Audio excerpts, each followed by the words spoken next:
It's season 5, episode 36 of Whole Lot of Wolves.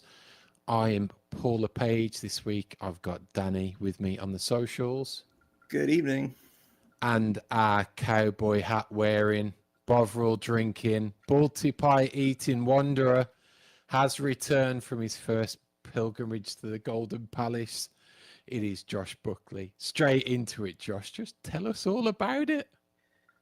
Trip of a lifetime, guys. It really was. I mean, I don't think that's hyperbole to say that this time. Just amazing fun. Got to meet incredible people. Got to see a great match. And man, I can't wait to go back. It was great. So, from the top, Josh, how did your travel go? It wasn't too bad. I was trying to prepare for the jet lag a little early by going to bed super early and waking up at 5 in the morning. Maybe it helped, maybe it didn't. Do not listen to people that say, "Oh, when you get there, stay awake as long as you." No, screw that, man. I took a 2-hour nap and I felt nice and refreshed. And we went and toured London for a little bit, and I got called the Yam Yam, so I was already feeling good about the trip. And yeah, I mean, did some neat stuff in London. The London Eye, got to go see the oldest T-Rex fossil at the Natural History Museum. Took a pretty awesome cab ride tour to see throughout. But boy, guys, I was counting down the days to go to Wolverhampton. What was your train journey like? So it's interesting. You have to go out of Euston Station. Euston. I would see. There's a lot of things I was corrected with on this trip. So Euston Station. Luckily, I paid attention, so I got a train that was straight through. A few stops through Birmingham, but I didn't want to get out and change trains. Really quick ride, less than 2 hours, nice and comfortable. And it's neat how their train system, just you can go anywhere in the country with it. It's fantastic. We don't have that here. What a concept. Yeah. And then when we got to the train station, Stu from the podcast surprised us, came out, and he was like, "How's it going?" Just really awesome. Man, Stu was just the best on this trip. And he brought a care package of Wolverhampton specialties, or delicacies, I guess I should say. We'll get into some more of those. But yeah, he took us to the hotel, and we set our bags down, and then we're all set to go to Molineux. What was the tour like? Incredible. It really was. So, being a sports writer, an old sports writer, I've been to a ton of NFL and college football stadiums. It's just, my wife and I both looked at each other as we walked through to see all of the stadium, all the pitch, and we were just like, this feels different, man. You could just feel the history there and just the uniqueness. We had an amazing tour guide, Chris McIntosh, and I feel like that made it 100 times better because he knew all the little intricacies. He's actually been somebody that's sat in the North Bank his whole life. Bartends in the North Bank as well for a while. So it was just, man, it's incredible when you walk out and you could just feel the energy there.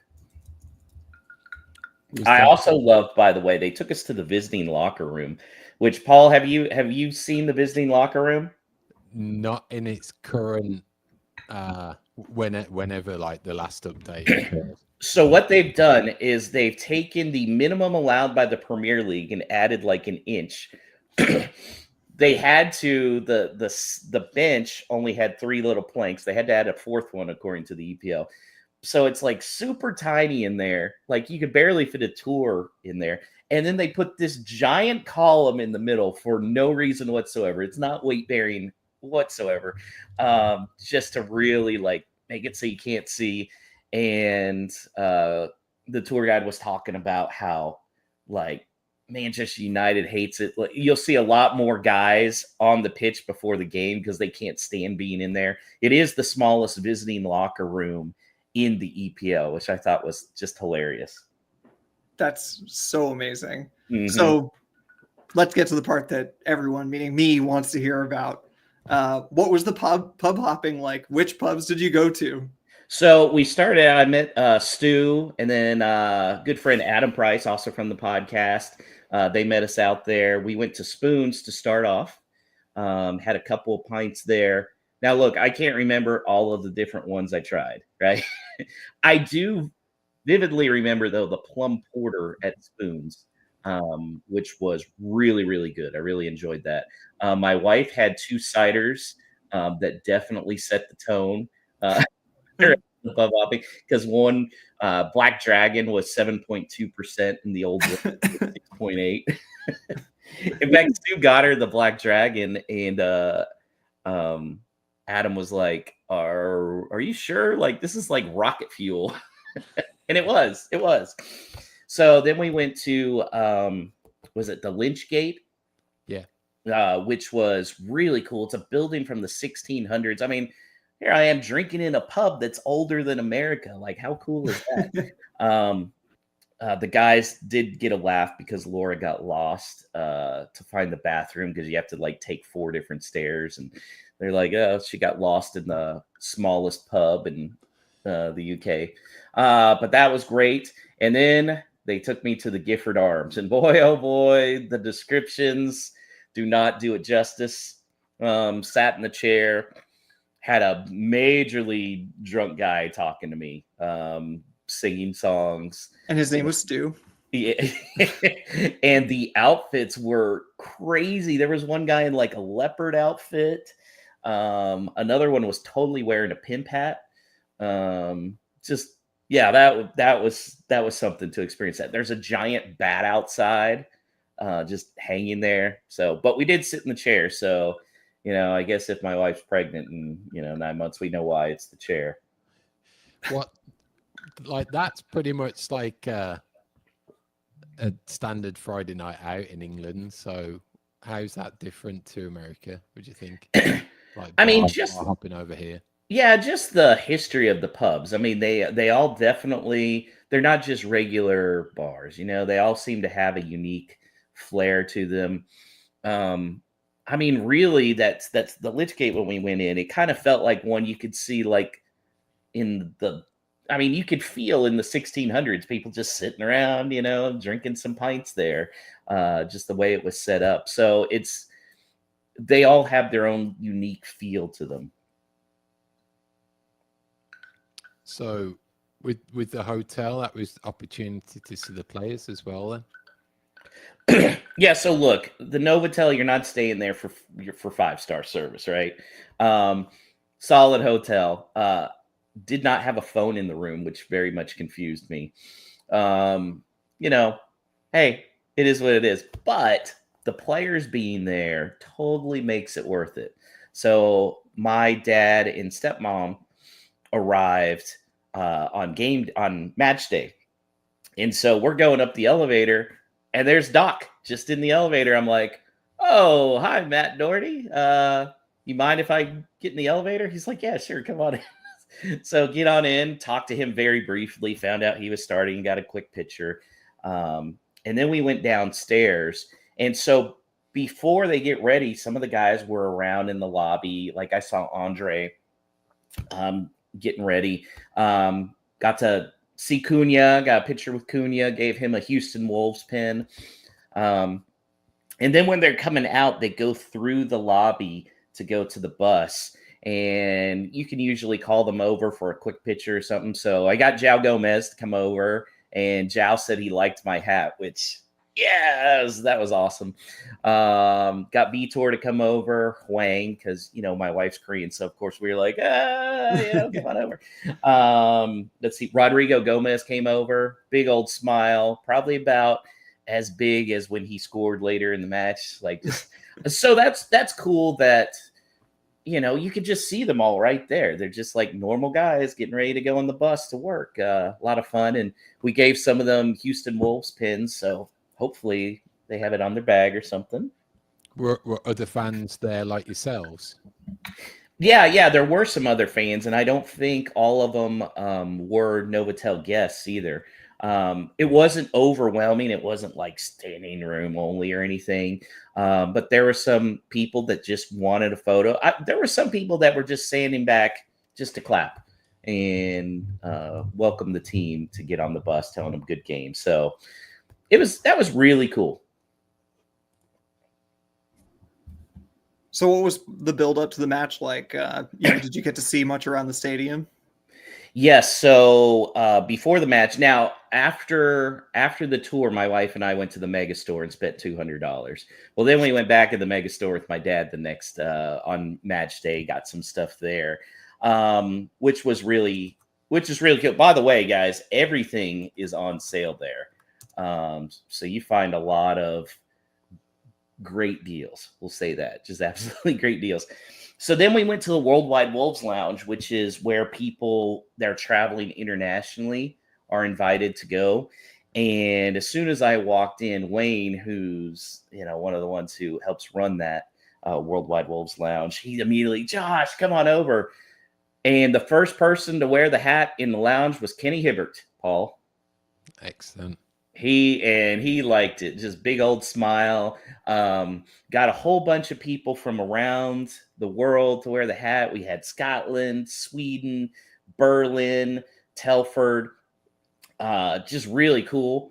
And there's 2 rooms in there. We sat in one room because it was a little more space. And that was where I went, got us a couple pints, and got some Balti pies. And Dave Coady had told me, you got to try the chicken Balti pie. And let me tell you, that was incredible. Absolutely amazing. Loved it. The steak and ale pie too, but the chicken one was just really great. So then Kenny Hibbert does a little Q&A. He comes in on both sides. I asked him, I said, hey, who's your favorite player on the squad right now? Who would you think he said, guys? I think I'm trying to think of his position and whether he'd like someone of the role he played. I might go Joe Gomez. Is that yours too, Danny? Yeah, I defer to Paul on Kenny Hibbert knowledge. He said Cunha. Oh, okay. Cunha. Even though he admitted, like, hey, he's probably gone, he still really enjoys Cunha. So I thought that was pretty interesting. But he had a lot of great stories on there. So that was super exciting. But, man, if you're traveling abroad, you have to go to Worldwide Wolves Lounge beforehand. Just the chance to see all these people. Saw Mark from Florida Wolves there, who we met in Annapolis.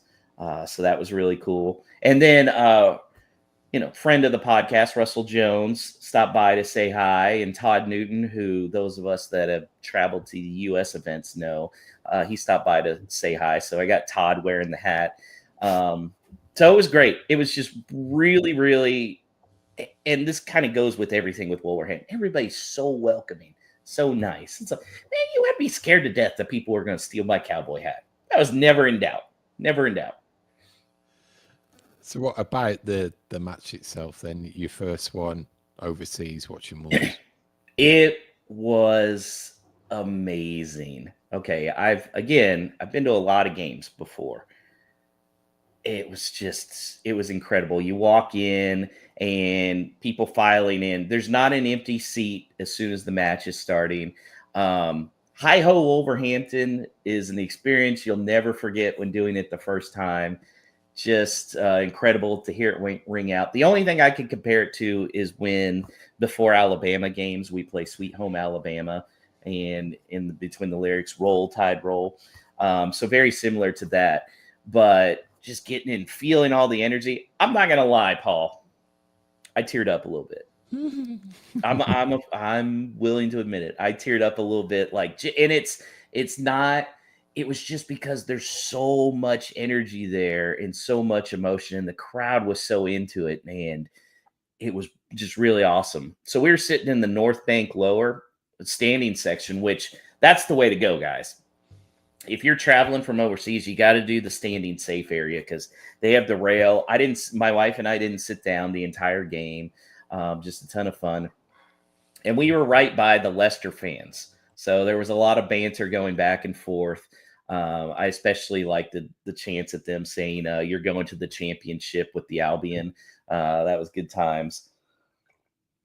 And they even tried to have a little banter with us, but, wasn't happening. Now, as far as the songs, the big one was 6 in a row, ole ole. Could you guys hear that on the broadcast? Absolutely. Yeah. I mean, that was all throughout, and it was deafening.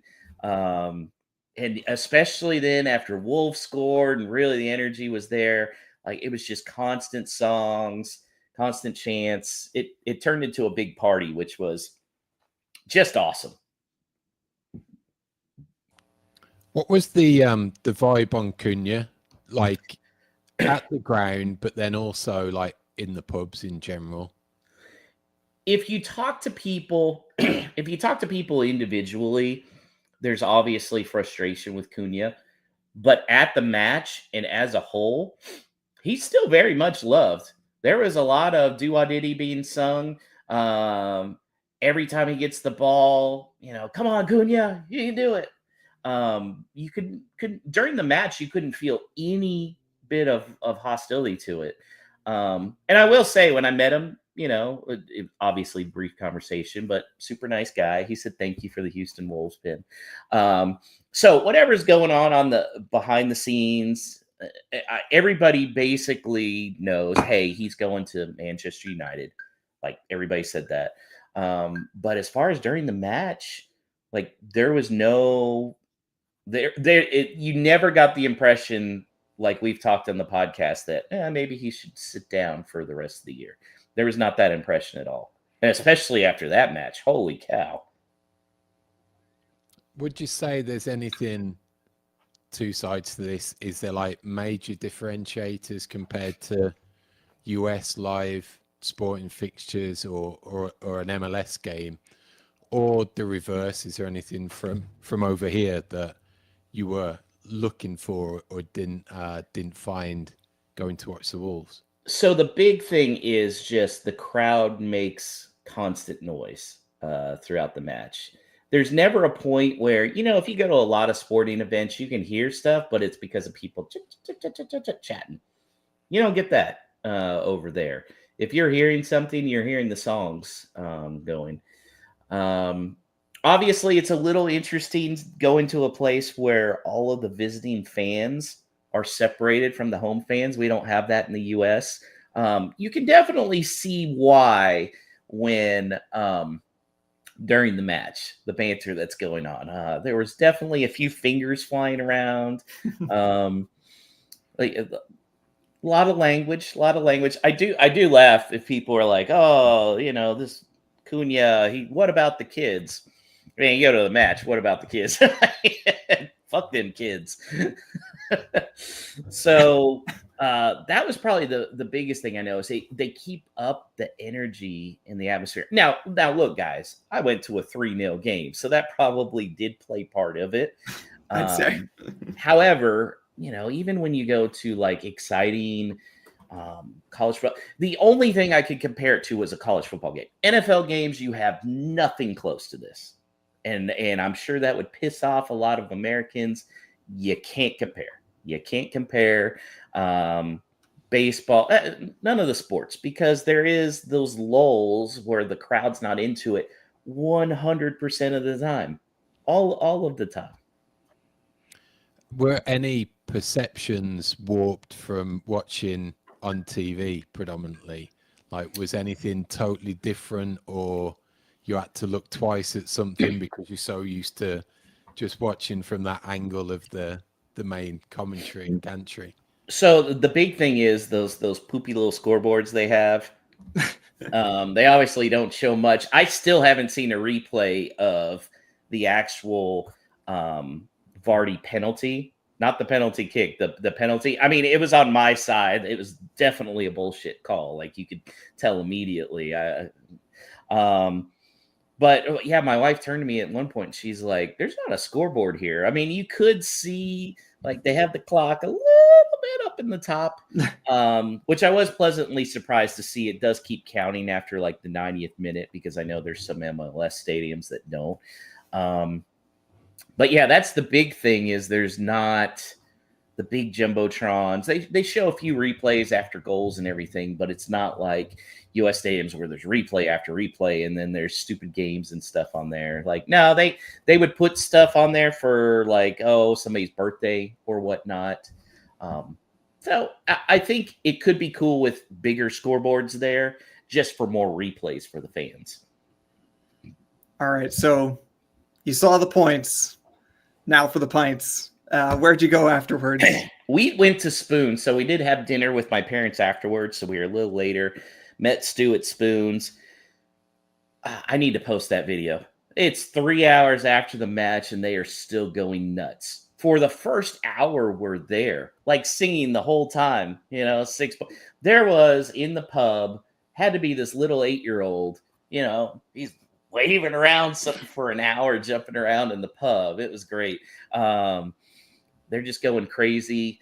Now, Spoons was pretty packed. We did find a table, which somebody had asked me on Twitter, hey, where are you sitting at Spoons? I'd like to buy you a drink. I figure they're there. I'm like, okay, yeah, come on over. Table 50, I'll give you a pin. No, there's an app where you can send pints. And so we got some pints from him. Thank you very much. And then Paul's like, oh, I got some pints coming your way too. Okay. And then it ended up on our group chat. And before you know it, I had like 6 pints just sitting there in front of me. And it's, well, I guess I got to drink all of those. Definitely met some interesting people in the pub. Did get to see Dazzling Dave. Did get to see Dave from Talking Wolves. Got him to wear the cowboy hat, which was pretty cool. My wife, Laura, got hit on by Disco Dave, which, Paul, are like half the people in Wolverhampton named Dave? There's a lot of Daves. Yeah. There's a lot of Daves. You rarely meet a David. Yeah. No, they're all Daves. They're all Daves, which is funny. So, yeah, that was a ton of fun. We didn't jump anywhere else afterwards because we left to try and find some orange chips, which we were in the city center area. Couldn't find anywhere that sold them.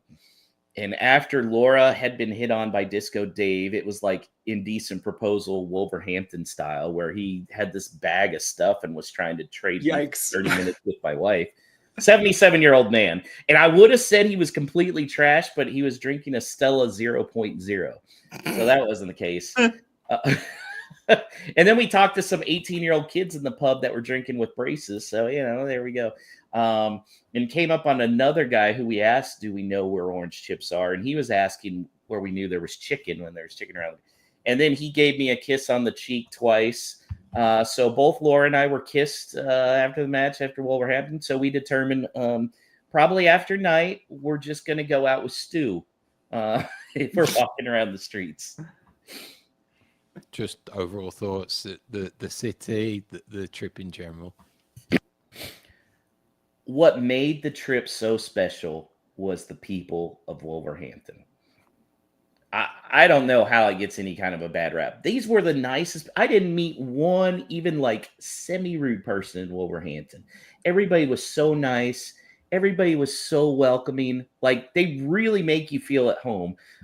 It was funny. You know, some people were like, I've never seen an American in Wolverhampton. Can I get my picture with you? That happened a couple times, which was funny.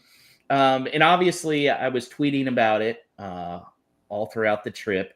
And I did have people in the store, had a security guard at the stadium, had people in the pub coming up to me. Oh, I'm following your trip, really enjoying it. Had some people in the stadium say it as well. Paul, that is what makes Wolverhampton so special, is the people. I can't say it enough. And obviously we were blessed to have tour guides like Stu and Adam, who just, I mean, Stu left to come surprise us at the train station. Like, how cool is that? And now he's a friend who we've talked to for a long time, and just all the random people were just, they were awesome. They're awesome. You guys had me thinking they were going to steal my cowboy hat and all this. No, there was never a doubt. Everybody, it was just great. You know, it really was a trip of a lifetime. I cannot say it enough how people that are Wolves fans that have never been have to go.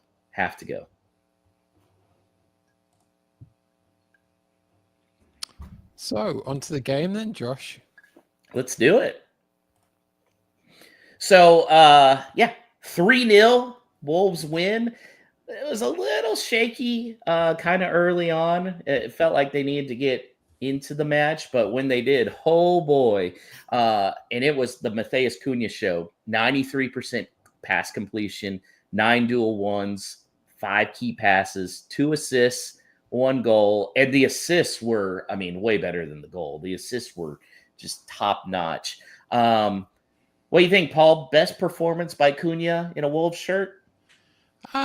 Possibly. I think you take the opposition into account first, and he did have a tremendous amount of free reign, but that was really good to watch with the link up play down the left hand side with Nuri as well. So it wasn't solely just him that allowed the best of that partnership to be brought out.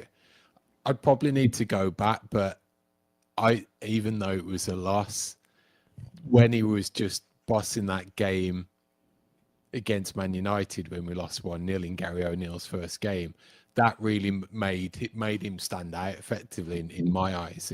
You got talent. But that game on Saturday shows that when it all comes together, you've got a really top quality player. I think it again probably take it with a grain of salt in terms of the opposition. There were a little probably I'm not going to say selfish plays to begin with, but like that opportunity pretty early when he had a shot from the box and he could have played in, I think, 2 down his right, where later on in the game, he was more probably looking for those opportunities, and certainly with the 2 assists as well. So you can kind of gloss over that with what he did over the course of the 90 minutes. And just to have that all-round performance, it was definitely impressive. I mean, we say, well, we have to take the opposition into account. But Danny, how many times have we seen Wolves play down to their competition? And I was worried about that after the first 10 minutes. And then it became, oh, no, they're not. In fact, they were out for blood. They really were. And almost a little too showboaty at time, especially one Aït-Nouri, who was trying to get fancy with his dribbling all the time. But this could have been a trap game for Wolves, right, Danny? Yeah, I mean, it's been like a kind of a constant narrative, I guess, during this whole win streak. And I think your point is well made and well taken, which is that, you know, how far we've come that we are sitting here saying like, oh, but we should have beat them.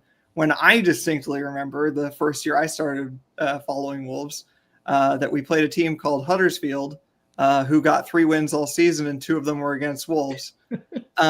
So it is not a given that any team, kind of regardless of where they are in the table, will be able to play against, you know, a poor team, a team that's playing a low block, whatever. So, I mean, obviously for the individual goals, and we'll talk about the other ones, you know, you can see how bad their defense is. There's a reason they're being relegated.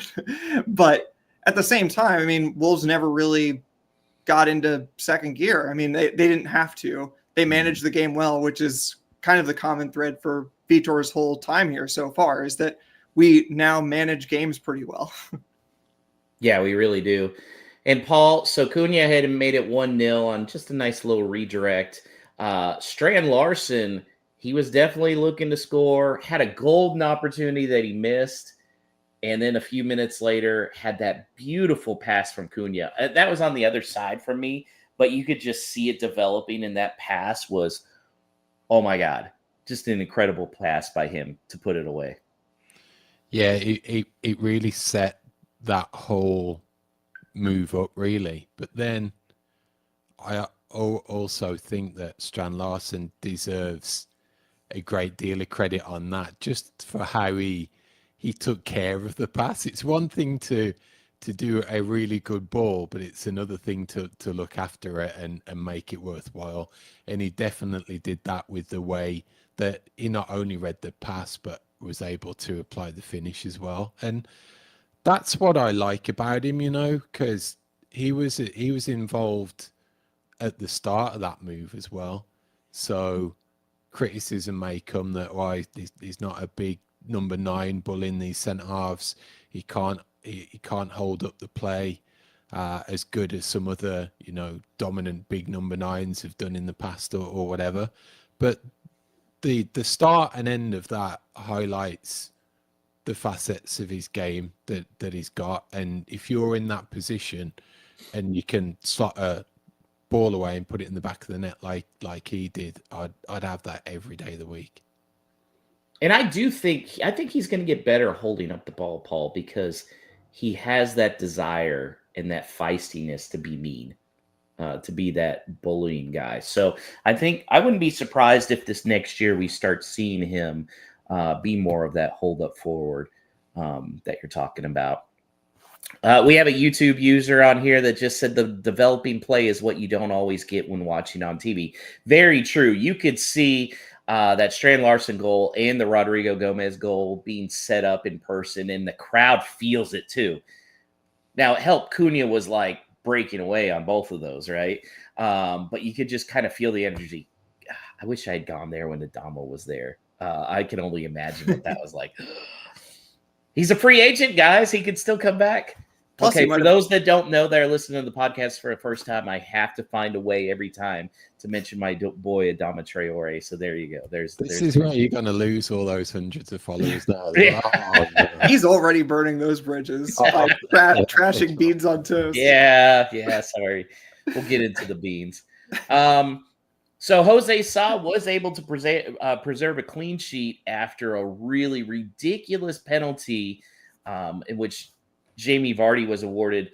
Danny, what did you kind of tell me a little bit? Because like I said, they didn't have the replay for the actual foul on the big screen. I can only imagine because it would not have been met well. But watching it live, it looked like complete BS. Yeah, it did look like complete BS. And this is something we'll probably get to on the last show of the year or something. But, I don't want to give them too much credit, but it does feel like VAR is working a bit better this season. This was not one of those scenarios. It's mostly been quieter in terms of sort of scandals, and I wouldn't even call this a scandal, but it is a missed call, and it's exactly what VAR is supposed to be there for. You can 100% understand why the ref gives it, because it's a common scenario. The goalkeeper comes out, striker falls to the ground, there's some amount of contact, but we've had a few of those with Jose Sa when he comes out, because he's not always as confident as he should be. I remember one from, I can't remember who did it on Spurs, that we felt was a little BS, I think under Nuno, in fact, and it was kind of similar where, God, was it couldn't have been Lingard, was it? Anyway, where he sort of drags his foot. This was worse than dragging your foot. It was clear once they showed the reverse angle from behind that he not only sort of drags his foot a bit, but also moves it out to the right to where Jose Sa is. He is fully trying to make contact. And I'm not even certain that significant contact gets made. So, I mean, it's just one of those extremely silly ones that you see when VAR is involved, because it should be obvious. I don't even know if he was going to get another touch on the ball. Exactly. He'd already lost that significantly. So I think at that point, it was definitely going down.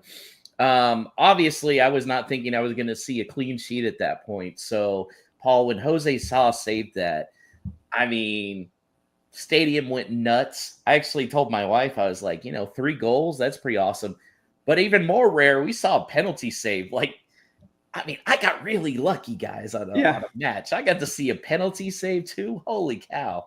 And it was, what do you think, Paul? Was it better save or just horrible attempt by Vardy? It was a terrible shot. He didn't get nowhere near full contact behind it. It wasn't like a scuff, but it wasn't clean. But you wouldn't have seen on the broadcast before they show his last 6 penalties or maybe 8, and they're all on that right side. And there was one miss to the goalkeeper's left, but I think all the others were on that side. All of them had been goals, apart from one that looked like it might have hit the post or gone wide. And at that point, I was thinking, if Sar's done his homework, he's going to have a pretty good chance. And that was it, really. I think he was probably well studied, gave himself the best opportunity to save it by taking a gamble and going low. Add that to a poor shot, because did he hold on to the ball or did he parry it? I can't He held remember. on to it. Yeah. He held on to So it. that goes to show you like the power of the shot even.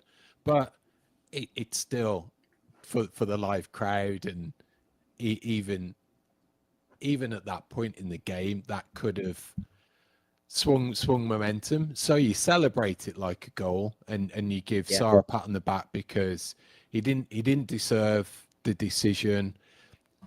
Probably what we've seen over the past few months is that streak that he's got to cough up those types of put himself in those types of situations has lessened somewhat. His decision making has improved. So to get done in the way that he did was unfair. So to have it redeemed the way he did, and I think that was where he was giving the verbals to the ref afterwards. He wasn't towards Vardy, it was to the ref, I think.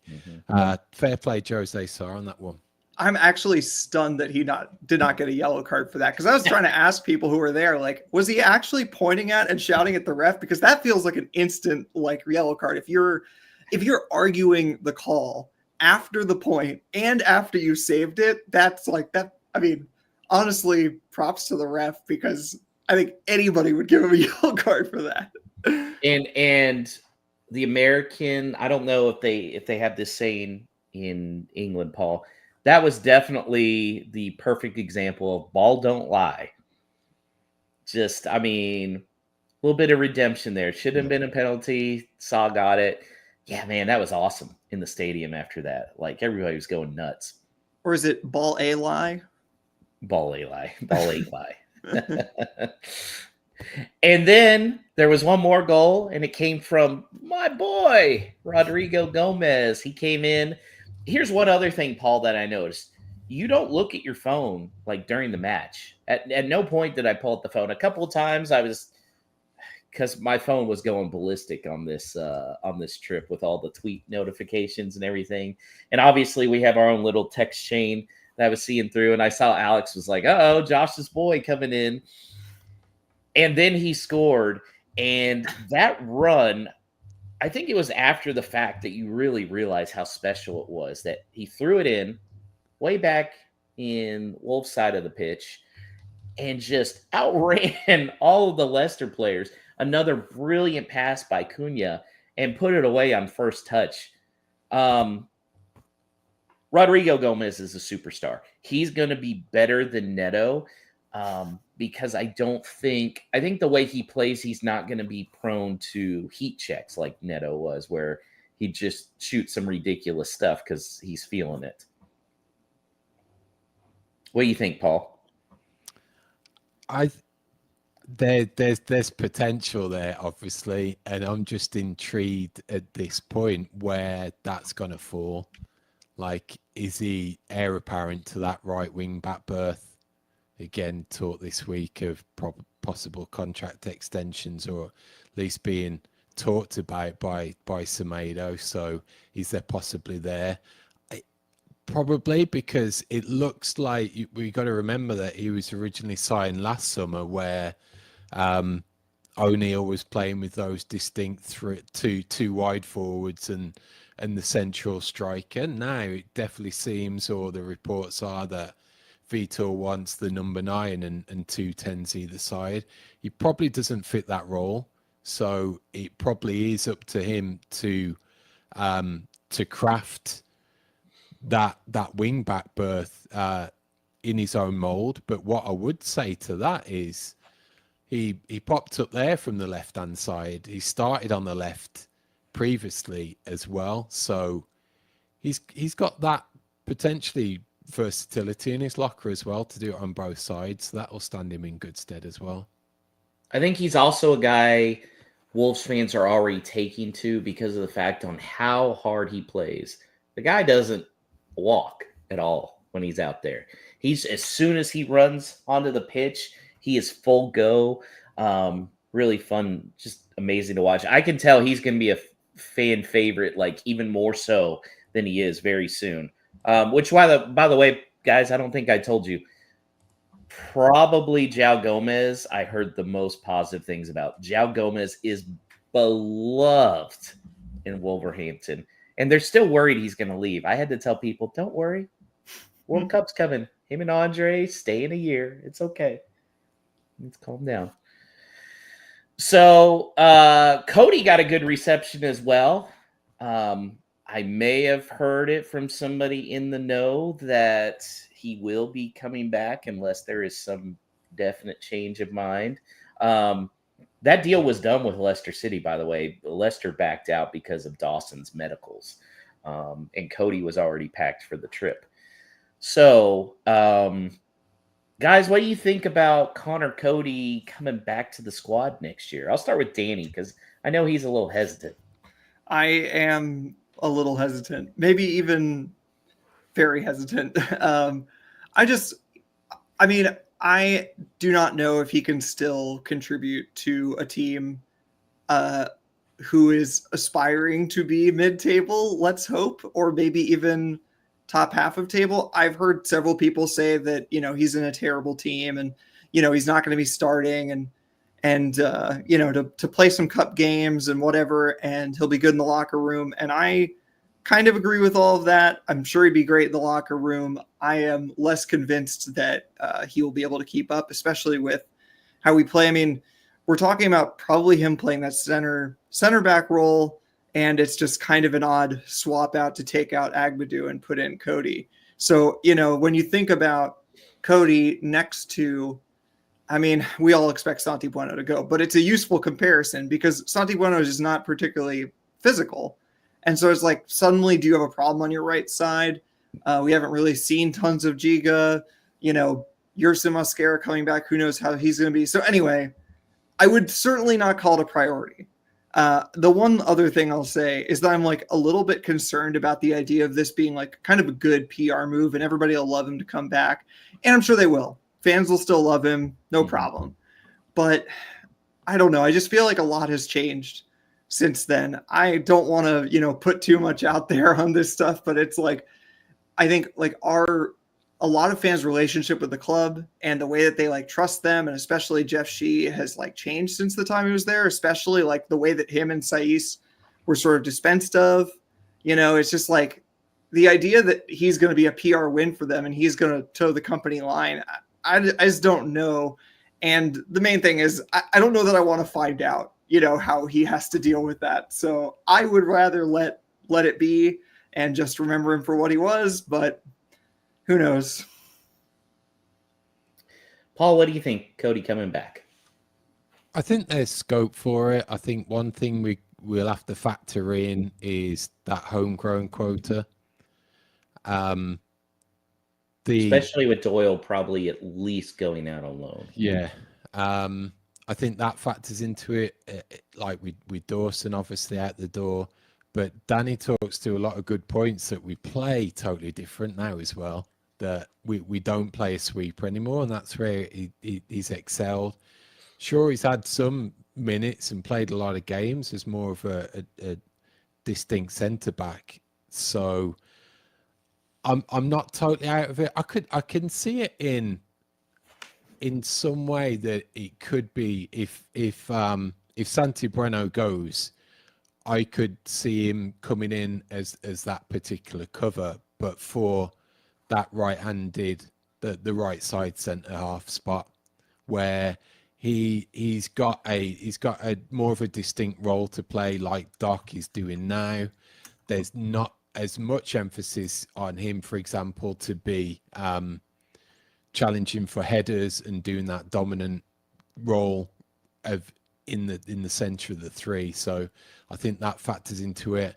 He's still a ball playing centre back at the same time as well. So you've got that at least comfort on the ball based on his time as sweeper and midfield. So if it could all be wrapped up in that beautiful package, where every other box is checked and you're also able to bring Connor Coady back in, I'd take it. But Danny's right in there are more priorities to get sold first, and that would be a bonus if it comes off. But I did think I thought it was interesting that I heard the report Tom King gave the pre-match speech. I feel like that's going to be the role Connor plays as well. I think Connor's coming in knowing I'm not going to be playing ahead of Toady or Agbadou or a healthy Mascara. I think he knows where he's at in his career. Plus, I would not be surprised, guys, if that contract is also just leads directly into an ambassadorship. I know I talked to some of the guys when they were in the U.S., and I was like, look, a lot of the American fans, we became fans when there was Coady, Raul, Adama. Those are the three people that the newer fans most relate to. So I think that's going to be part of it. And maybe even learning some managerial stuff from Vitor. So there we go. 6 in a row. Ole, ole. Could it be 7? Well, let's find out. We're talking to Mulv from the Noisy Neighbors podcast. How you doing, Mulv? Lads, I'm great. How are you doing? Thanks for having me back. Sorry, my partner couldn't join. It's just you just got me tonight. Oh, that's okay. That's okay. I made my first trip to England this last week. Just phenomenal place. I really saw that, mate. I do follow you on your socials, so yeah, I saw all that. It was brilliant. It's an amazing place, isn't it? It really is. Really is. A lot of fun. So the match is going to be Friday, 3 p.m. Eastern for us on the East Coast, 2 p.m. Central. Yes, guys, it is for all the new UK listeners. As 6 hours is a significantly long time. So night game for the boys over in Manchester. Mulv, hey, the team with the best form in Europe is playing in this match, and it ain't you guys. What do you think about that? How are you going to handle these mighty, mighty Wolves? Oh, are they ever? 6 in a row, isn't it? Yep. That's incredible. No, good for you, lads. That's brilliant. Yeah, I mean, we've not had a great season, but we have found a bit of form of late. So it is 2 form sides going after it. I think we might have the best form in the league since the turn of the year, possibly. I saw that on the internet. Could be absolute bollocks. But well, you don't have the best form in the last 6 games, I'll tell you that. True. We don't. Nobody does. Nobody has it like the mighty Wolves. No, I'm excited for a bit. I suppose it's an early start to the weekend, right? If I can get off work, lunch time-ish, and get my weekend started. Otherwise, I don't particularly like the midweek games. So you talked a little bit about the season for yourselves, Mulv. How's it going to be judged? Is it a blip and you'll be back contending next year, or is it going to be kind of a maybe rebuild from this point? Well, this season sort of hangs in the balance, I would say, in that we're in an absolute dogfight for the top 5 places to get back into the Champions League. I mean, it's so tight. I'm sure you've seen it. And we also have the FA Cup final in a few weeks against Palace.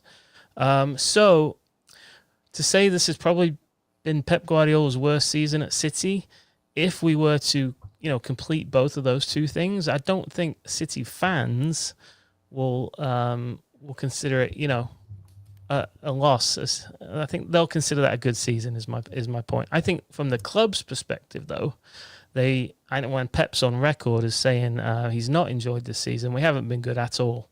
So it won't be, I guess, a consolation to win an FA Cup for him. His main focus is always going to be qualifying for the Champions League, because that's obviously where all the money is, and that's his remit from his bosses. So, but in terms of like the whole question of, will it be a rebuild or what have you? I think this season has been like the inevitable come down from just a historic run, right? Like winning 4 in a row, never been done before, winning the treble. It could have never last forever. And I think injuries sort of sparked a a collective complacency that's set in across everybody. Once Rodri, the Ballon d'Or winner, goes down, who's the the heart and soul and the engine of the side, I think the rest of them looked at each other like, yeah, this isn't probably going to be our year. So I think there was a collective letdown, but Pep has managed to find a balance, I think, between some youth and some of the guys that we're referring to as the unks now, like De Bruyne, Gundogan, Kovacic, Bernardo. They're collectively known as the unks, and a blend between them and like some young players like Nico O'Reilly, James McAtee, Rico Lewis, and you'll hate this, but a little bit of a remontada for Mateus Nunes, who has all of a sudden found himself as a right back. After being called too stupid to play center mid by yeah, you didn't miss that, did you? No, I did not. Yeah, so it popped up with a last gasp winner against Villa a couple of weeks ago, and so it's been a mixed bag of a season. Hopefully ending on a high. Hopefully we can get that FA Cup and finish in the top 5 so we qualify. But I don't think what we've turned into as a club, the club especially, will allow us a rebuild anymore. You've got Pep Guardiola at the helm, and I think he'll be expected to rebuild this team during the summer so that next season we're back at it and challenging. The good news is I think the days of the high 90s league winner in points, right? You had Klopp and Guardiola just trading like 99 points every season. I think those days are over. So I think there's been a little bit of a weakening of let's say the traditional top 4. And also I would say the bottom 3 have also been weak. But that middle pack have become so much stronger. It's become a much more difficult league, I think, to run away with than ever before. As you see this year, Liverpool have done really well, but have not got anywhere near the heights that Klopp's sides did or Guardiola's did. So I think we'll be back next season. You'll see some new faces. You'll see quite a bit of money spent, I would imagine, this summer. Spent a bit in January already, moved it up. So yeah, I would expect that we'll be back. The club expects to challenge every season for everything. So that's just what we've turned into, a bit of a machine, a bit of a Death Star, I suppose. Yeah, and as long as those 18 gazillion charges keep getting pushed back to 10 years down the road, you guys are fine. Exactly. Just kick that can down the road. Kick it down the road. So you mentioned De Bruyne. Is he MLS bound? Ooh, I kind of hope so. I want him out of Europe, to be honest, because I don't want to play against him, that's for sure. That's fair. My take is he will take the biggest offer, whatever it is. That being said, I think he represents himself. I don't think he has an agent, and he's got a little family, quite settled where he is. So if the best balance of money and sporting challenge is somewhere else in Europe, or hopefully not in England, but I think it's sort of wide open. But I hope he ends up in the MLS in MLS, and we get to see him. That'd be great. Paul, Wolves' new number 10, Kevin De Bruyne. What do you think?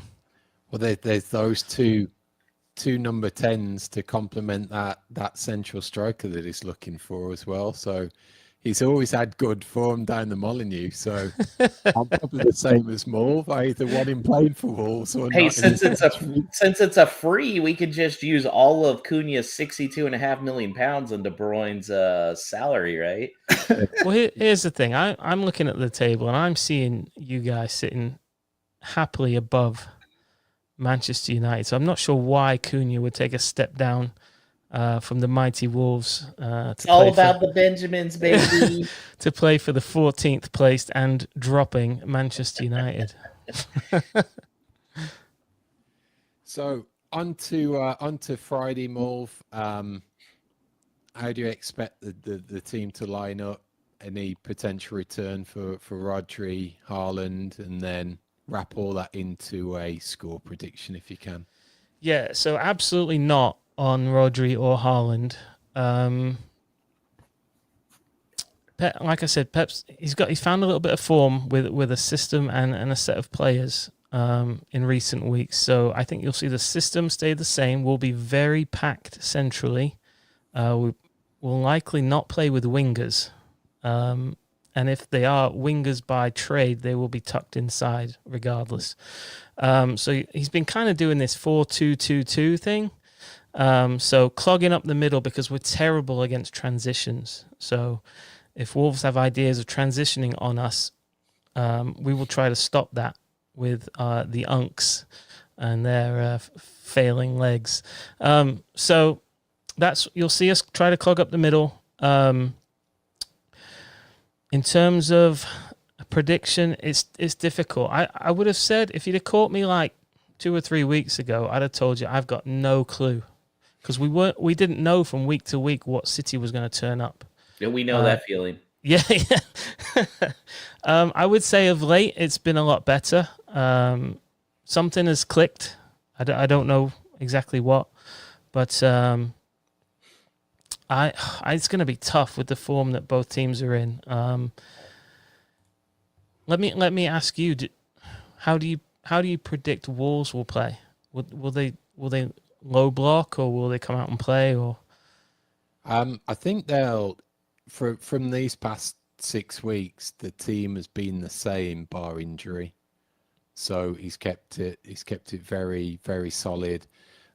We got when you mentioned being quite central, I think that could where they might be cancelling each other out a little, because even though we got the two effectively like a 6 and an 8, Joe Gomez can sit a little more, and we got Manetzi, who's playing effectively as a right-sided forward, but he's really a central midfielder, so you could see him dropping and doing that more of the dirty work. So I still think they've got the legs in him to do that press.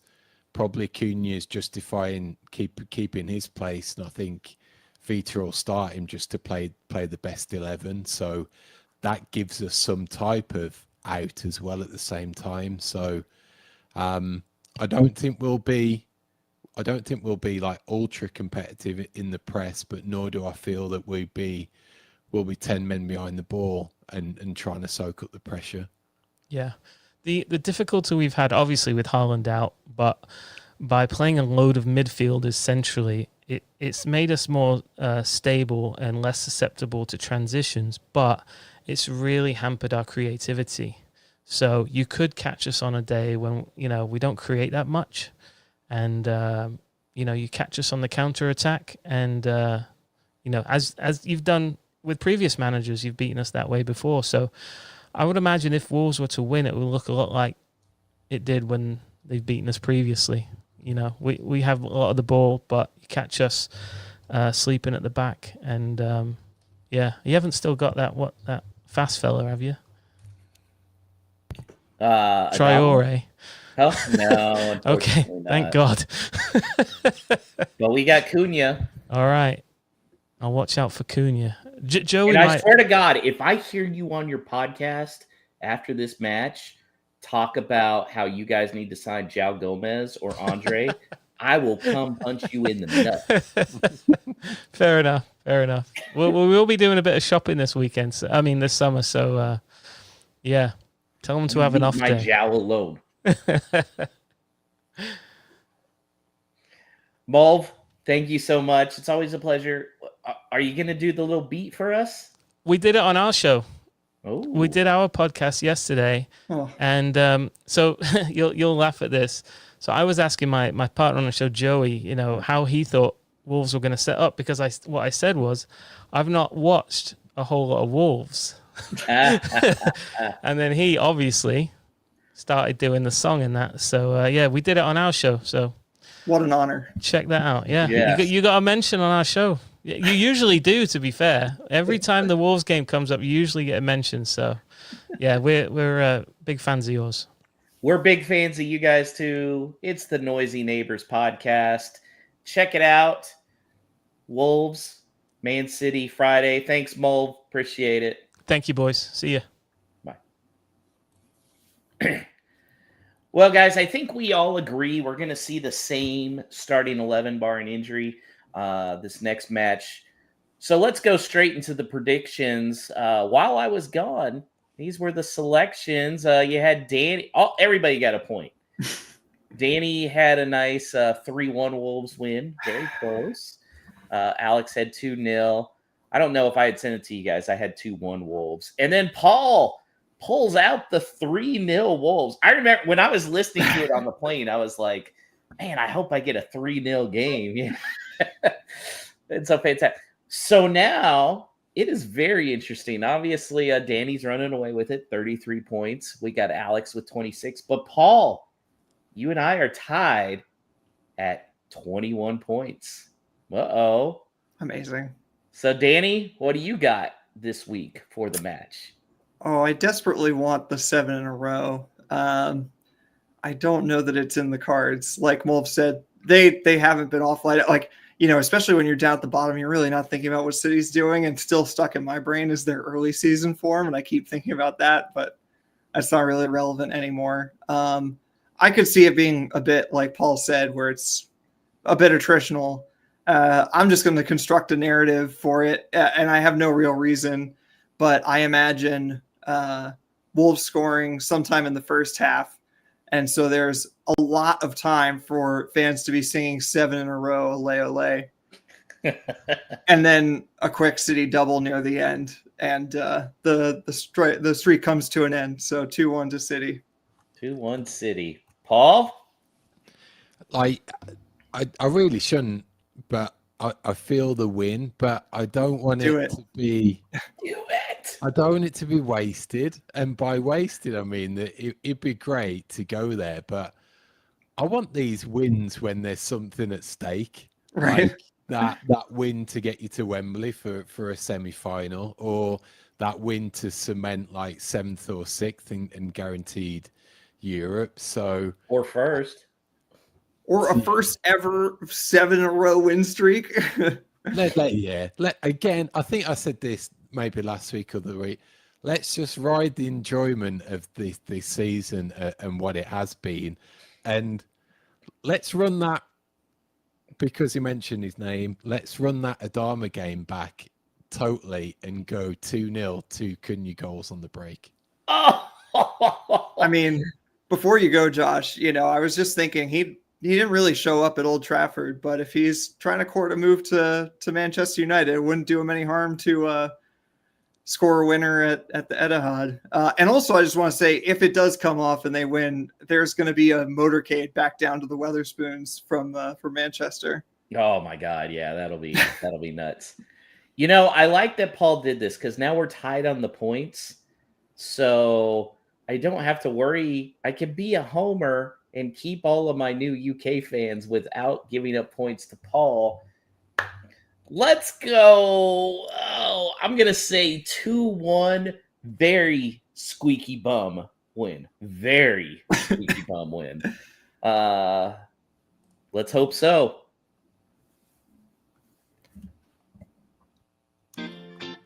No Stupid Questions is brought to you by Esfuerzo Wines. Located just north of Santa Barbara, California, Esfuerzo Wines showcases passion and 3 generations of winemaking in every bottle. Whether you're toasting some Vino de Vitor or winding down after a day of work, let Esfuerzo Wines transport you to the heart of wine country with each sip. Now at esfuerzowines.com, you can use the promo code VITOR, that's VITOR, at checkout to receive a 30% discount off your order. And don't forget to try the special edition 1-pack wines to show your passion and support for Wolves with each glass. This message is intended for those of legal drinking age. Do not drink and drive. Excessive alcohol consumption may be harmful to your health. If you or someone you know is struggling with alcohol abuse, please seek help. Esfuerzo Wines reminds you to enjoy their product responsibly and in moderation. It is that time of the show. everyone's favorite No Stupid Questions, proudly supported by Espresso Wines.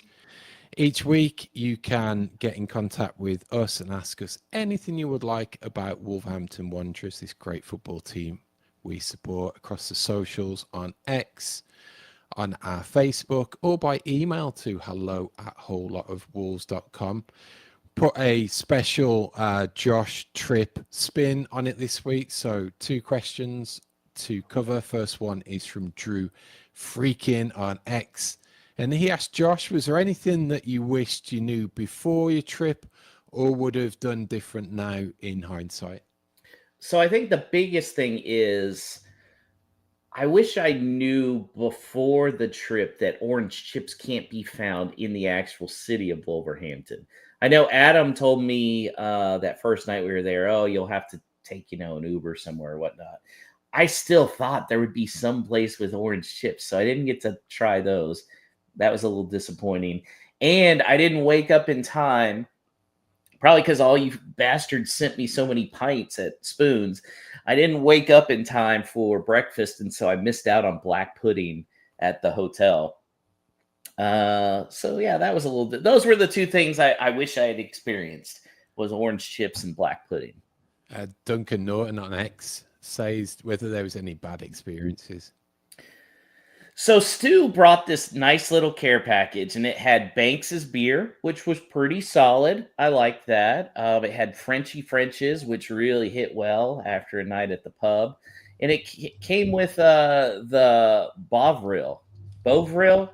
How do I say this, Paul? Bovril. Bovril. Yeah. So it comes in like this bag, and you open up the bag, and it's a bunch of Solo cups. And you pull the Solo cups from the bottom, and it's got just this little powder in it. And you mix it in with hot water. And the best way to describe it is ramen without any noodles or anything. It is beef juice. Just absolute beef juice. And we tried it, and my wife and I were just like, oh, this is bad. Like, that was really, really bad. So much so, Paul, that during the match, somebody was eating a meat pie in front of me, and I went, oh, God, is that stupid beef drink? Now, people have told me, oh, it's great when it's cold in Wolverhampton and blah, blah, blah. So that helps me decide I will be going in April from now on, because that was great weather out there, and that way I don't have to drink the beef drink. So there you go. I did like a lot of the food, obviously the Balti pies, but sorry, guys, I still can't do the beans. Adam gave me the ASDA beans, and we tried them today. He told us wait until we get back to the U.S.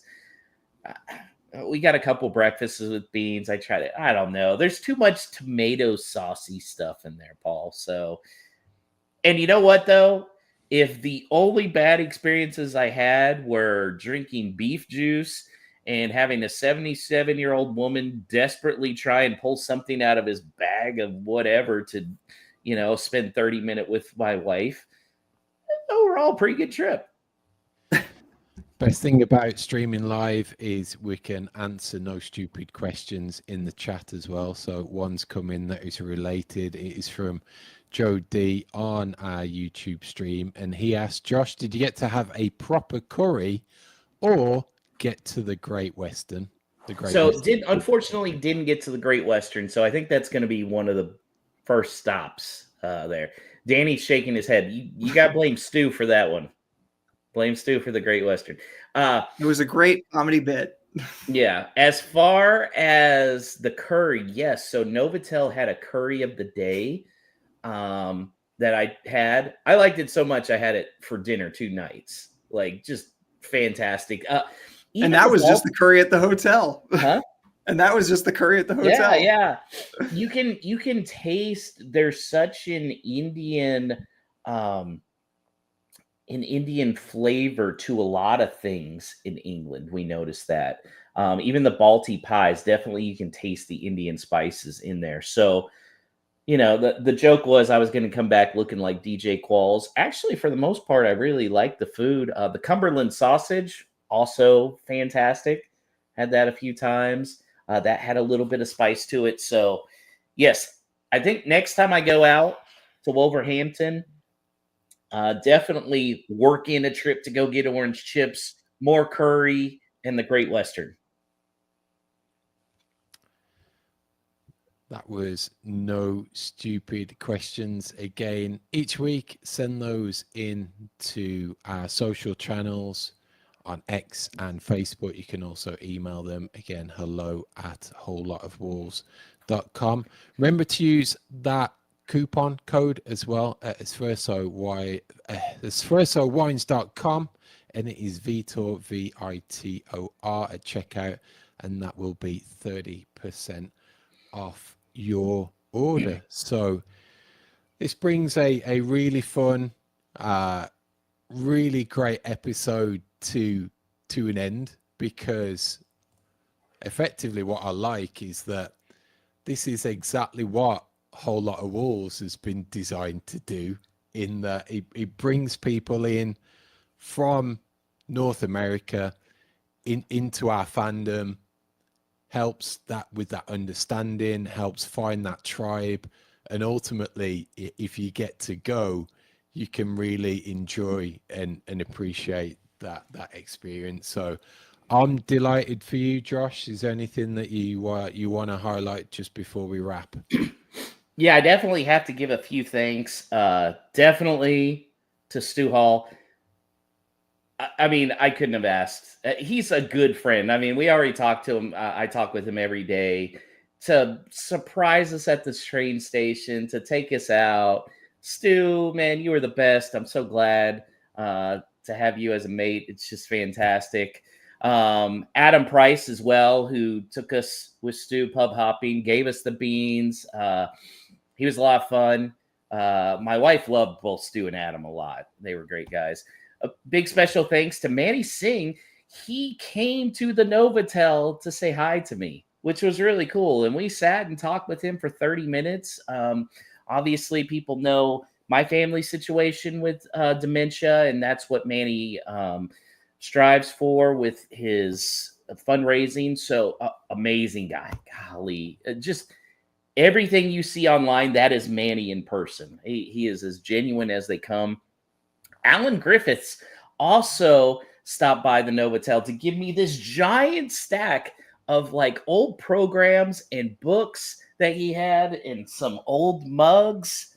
Man, that was really nice. Now, granted, I had to buy another piece of luggage to fit it all home. But I mean, again, just taking the time out to come to me, to come to the hotel to deliver that was really special.